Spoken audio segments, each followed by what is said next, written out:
दोस्तों, बुजुर्गों, नौजवान साथियों, अस्सलाम वालेकुम वरहमतुल्लाहि वबरकातुहू। तो साथियों, आज की वीडियो में हम देखने वाले हैं हुजूर करीम सल्लल्लाहु अलैहि वसल्लम ने अपनी जिंदगी में कितनी शादियां की और कितनी उम्र की औरतों से शादियां की। साथियों, जो एक सोशल मीडिया पर काफी चर्चा चल रही है, मैं उस लफ्ज को इस्तेमाल भी नहीं कर सकता क्योंकि ये मेरे नबी करीम सल्लल्लाहु अलैहि वसल्लम की बात है।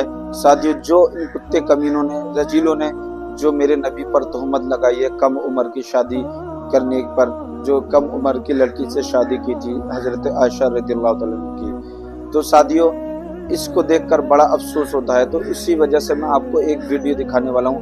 जब हुजूर सल्लल्लाहु अलैहि वसल्लम ने सबसे पहले शादी की तो हजरत खदीजतुल कुबरा रज़ियल्लाहु तआला अन्हा से शादी की थी।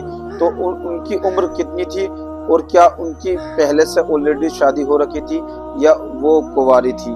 तो पहले इस वीडियो को अंदर देखिए, बहुत ही प्यारा बयान होने वाला है और इस वीडियो को लाजमी लास्ट तक जरूर देखिए। तो साथियों, अगर हमारे यूट्यूब चैनल को अभी आपने सब्सक्राइब नहीं किया है, प्लीज हमारे चैनल को सब्सक्राइब कर लें और ज्यादा से ज्यादा सपोर्ट करें। तो आइए देखते हैं इस वीडियो के अंदर।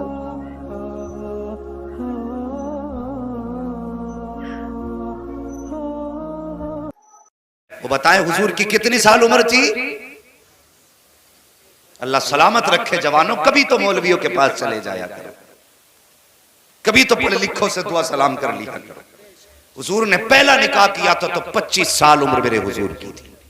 कितनी बोले कितनी? मेहमान लोग तो ये सोच रहे हैं हम तो खाना खाने आए थे, जलसा सुनने तो आए नहीं थे। अब जब बिस्तर न दिए, कुर्सी बिछा दी तो मजबूरी है बैठना। कितनी उम्र थी? बोलो भाई, पीछे वाले तुम बोलो कितनी? अल्लाह सलामत रखे और जोर से कितनी? 25 साल उम्र थी। और जिससे निकाह किया मेरे हुजूर ने हजरत खदीजतुल उमरा की, खदीजतुल कुबरा की उम्र शरीफ थी 40 साल।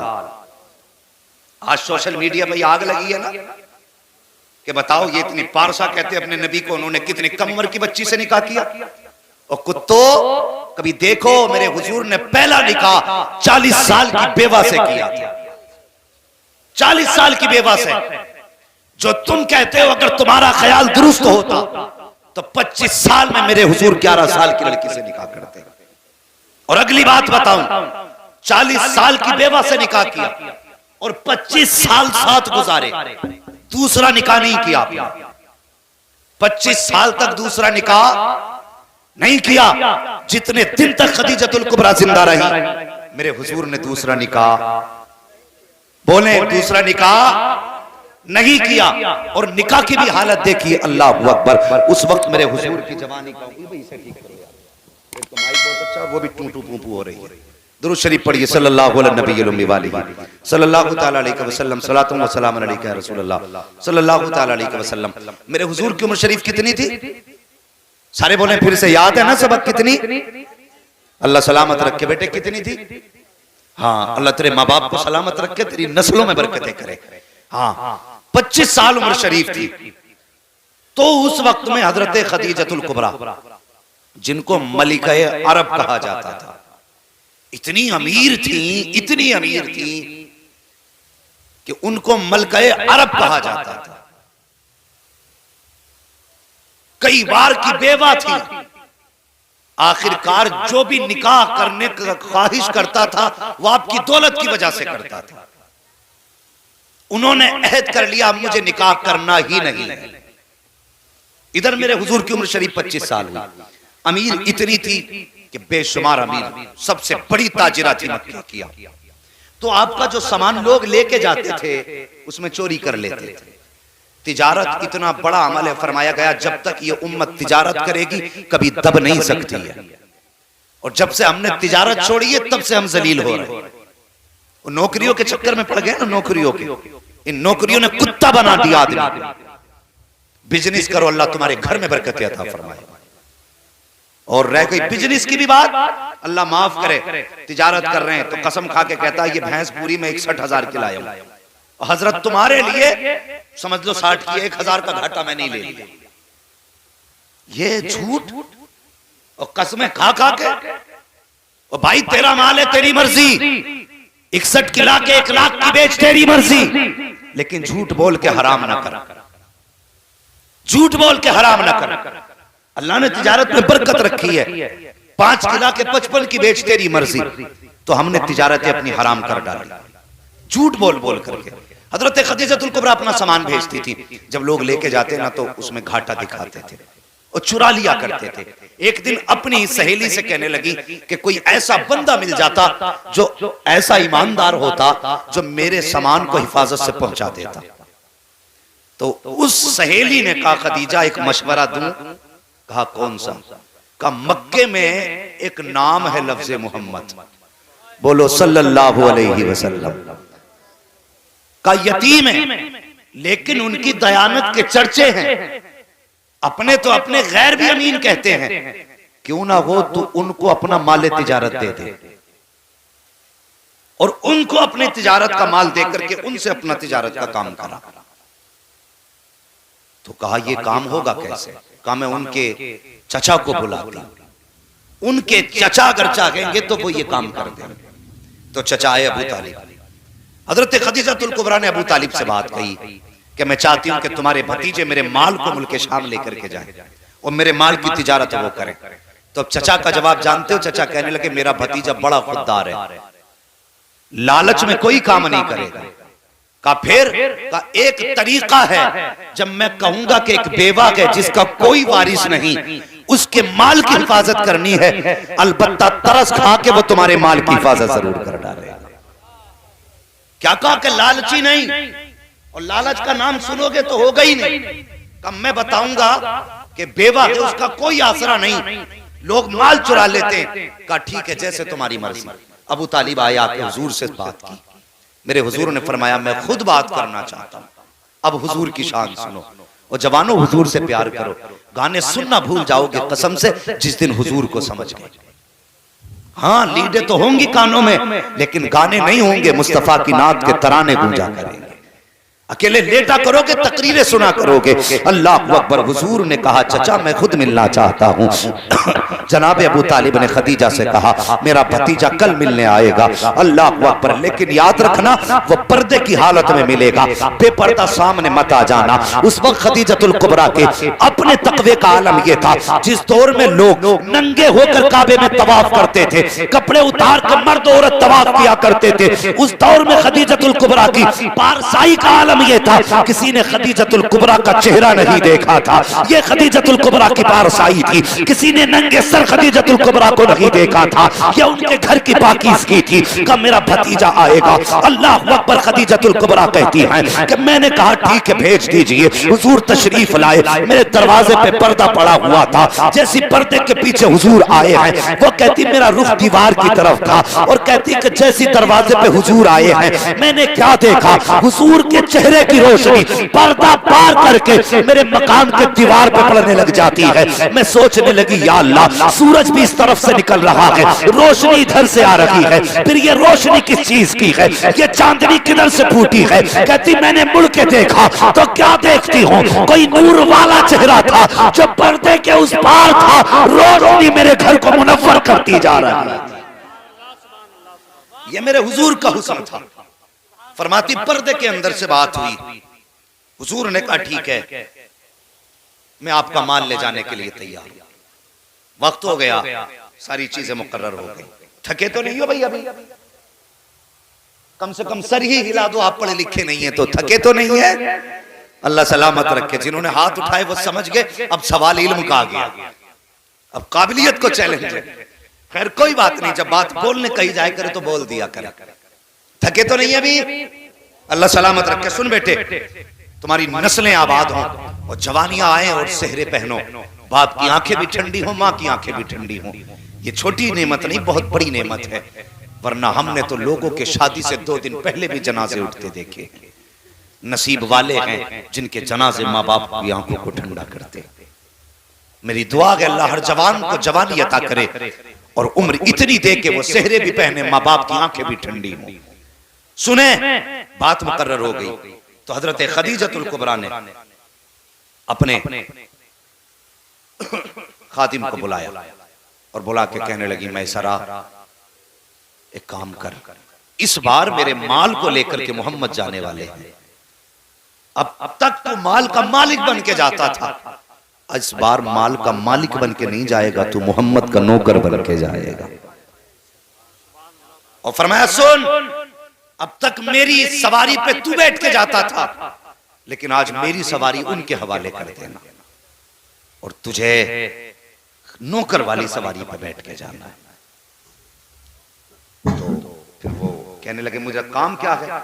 फरमाने लगी तिजारत के काम पे नजर नहीं रखनी है, तुझे मोहम्मद की एक एक अदा पे नजर रखनी है और उनके अंदर ऐब तलाश करके लाने। ऐब सुने, उनके बदन में बुराइयां देखना कितनी है, उनके किरदार को देखना, उनके कैरेक्टर को देखना। अल्लाह अकबर। अगला दिन आया जब सवारी के लिए काफिला तैयार हुआ और मुसाफिरों का काफिला जाने लगा, माले तिजारत भी जाने लगा। हुजूर सबसे आला नस्ल के ऊंट पे बैठाए गए हैं। अब मैसरा जो मालिक बन के जाते थे आज खादिम बन के जा रहे हैं। जब आला नस्ल के घोड़े पे हुजूर को बैठे देखा है, अब अबू जहल के पेट में दर्द होने लग जाता है। वो सोचता है कि इनको ये सवारी क्यों दी गई है, इनको ये सवारी किस लिए दी गई। अल्लाह अकबर। जब ये बात उसने कही का मैसरा बता तो सही, इनको ये सवारी किस लिए? का आज ये मालिक बन के जा रहे हैं। अल्लाह अकबर। हसद की वजह से पेट में दर्द उठा। अबू जहल, अबू लहब, उतबा, शैबा, बड़े बड़े सब ये सरदार काफिले में थे। जब ऊंट सवारियां चलने लगी, हुजूर की सवारी भी आगे बढ़ रही थी। काफिला चलता रहा, चलता रहा।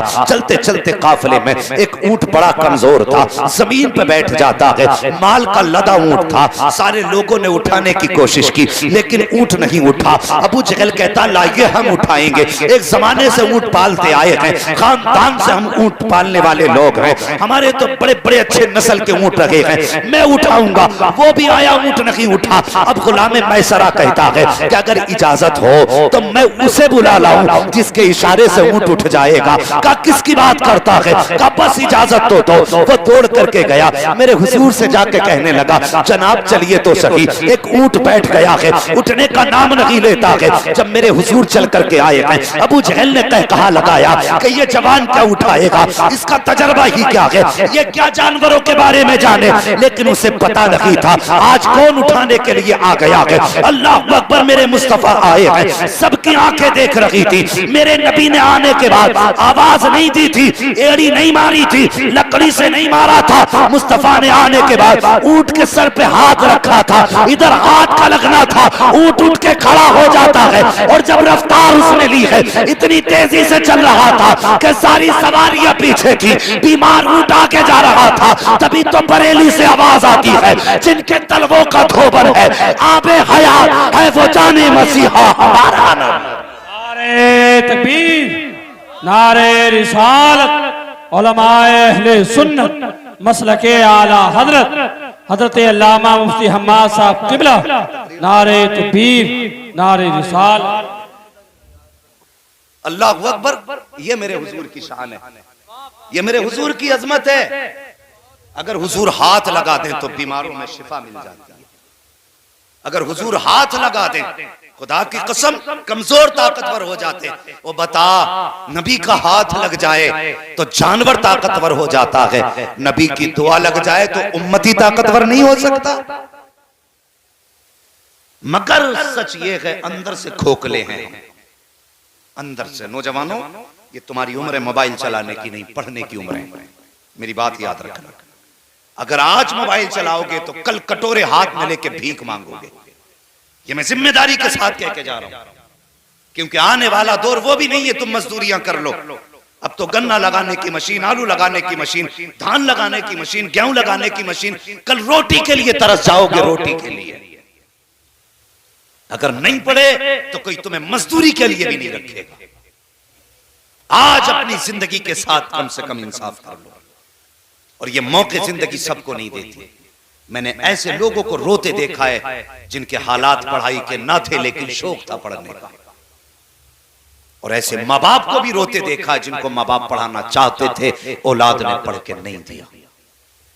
इसलिए मेरी गुजारिश है, मोबाइल एक तरफ उठा के फेंक दो। कल जब काबिल होगे तो मोबाइल की औकात क्या है, कंप्यूटर तुम्हारी ठोकरों में पड़े नजर आएगा। इसलिए पढ़ो और अपनी जिंदगी को मोबाइल के बटनों में बर्बाद ना करो। अल्लाह अकबर। पूरा सफर तय हुआ बड़ी तेजी के साथ, पूरा सफर तय हो गया, काफिला आ भी गया, चला भी गया। और जानते हो जब हुजूर गए ना बाजार में, तो मैसरा ने ना, लोग जो पूछते थे ना क्या रेट है, तो वो कम करके बताते थे, लोग फिर भी देखते थे, चले जाते थे। लेकिन इस बार दुकान हुजूर ने खोली, हुजूर ने दुकान खोली। कोई आके पूछता रेट, हुजूर अपनी मर्जी से कीमत बताते। तो जो साथ वाले थे कहते चला लोगे दुकान, मगर खुदा की कसम दुकान चलाने वाला अमीना का लाल था। जो आता था खाली जाता ही नहीं था, कहता था यार कीमत कुछ भी है, बातें बड़ी प्यारी लग रही है। सौदा लेके ही जाता था, सबसे पहले माल बेचा और हर बार से ज्यादा दोगुना मुनाफा अल्लाह ने अता फरमाया। जब आए दुगना मुनाफा लेकर के, हजरत खदीजतुल कुबरा छत पे अपनी सहेली के साथ खुद फरमाती हैं, मैं इंतजार में थी काफिला आने वाला, मैंने उधर देखा जिधर से काफिला आ रहा था। फरमाती काफिले में किसी की सूरत साफ नजर नहीं आ रही थी, लेकिन मेरे महबूब की सूरत किलोमीटर नहीं मीलों के फासले से चांद से ज्यादा रोशन नजर। तो साथियों, अभी आपने वीडियो के अंदर देखा होगा हुजूर सल्लल्लाहु अलैहि वसल्लम की जिंदगी के बारे में, और उन्होंने सबसे पहला निकाह जो किया था वो हजरत खदीजतुल कुबरा रदियल्लाहु ताला अन्हा से किया था, जिनकी उम्र 40 साल थी और मेरे नबी करीम सल्लल्लाहु अलैहि वसल्लम की उम्र 25 साल यानी कि 15 साल का डिफरेंट था, और प्लस वो बेवा भी थी और उनके शौहर का इंतकाल हो चुका था। पर मेरे नबी करीम सल्लल्लाहु अलैहि वसल्लम ने जब उनसे निकाह किया था तो वो बहुत अमीर थी, यानी कि वो अमीर घराने से बिलोंग करती थी, उनका बहुत बड़ा कारोबार था।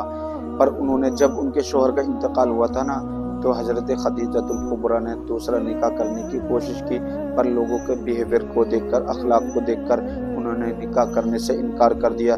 यहाँ तक कि उन्होंने ये सोचना शुरू कर दिया मैं अब किसी से निकाह नहीं करूँगी। पर मेरे नबी करीम सल्लल्लाहु अलैहि वसल्लम के अखलाक को देखा, उनके किरदार को देखा, तो उनसे निकाह का पैगाम भेज दिया। हजरत खदीजतुल कुबरा हुजूर सल्लल्लाहु अलैहि वसल्लम के निकाह में आई तो मेरे नबी करीम सल्लल्लाहु अलैहि वसल्लम ने सारा माल गरीबों में तस्कीम कर दिया और खुद गरीबी पसंद की। ये है मेरे नबी करीम सल्लल्लाहु अलैहि वसल्लम के अखलाक। और आपको एक और बात बता देता हूँ, जब मेरे नबी करीम सल्लल्लाहु अलैहि वसल्लम के निकाह जितने भी हुए, ये बताए जाते हैं 11 निकाह हुए, तो 11 के यानी कि 11 में से ज़्यादातर हुजूर सल्लल्लाहु अलैहि वसल्लम के निकाह जो 10 हैं वो हैं बेवा औरतों के साथ, और एक निकाह जो हुआ है यानी कि कुंवारी औरत जो थी वो हजरत आयशा रदियल्लाहु ताला अन्हा। जो ये कुछ कुत्ते लोग जो उंगली उठाते हैं हजरत आयशा रदियल्लाहु ताला अन्हा के बारे में, कहते हैं हुजूर सल्लल्लाहु अलैहि वसल्लम ने कम उम्र में शादी क्यों की, इसके ऊपर जो उंगली उठाते हैं सिर्फ एक वो औरत ऐसी थी जो कुंवारी थी ना। तो मेरे नबी करीम सल्लल्लाहु अलैहि वसल्लम ने जितने भी निकाह किए वो सब बेवा औरतों के साथ निकाह किए और उनका सहारा बने। ये थी मेरे हुजूर सल्लल्लाहु अलैहि वसल्लम के अखलाक। तो साथियों, आज की मेरी वीडियो कैसे लगी मुझे कमेंट करके ज़रूर बताएं और मुझे ज़्यादा से ज़्यादा सपोर्ट करें। फिर मिलते हैं नेक्स्ट वीडियो में। अल्लाह हाफिज़।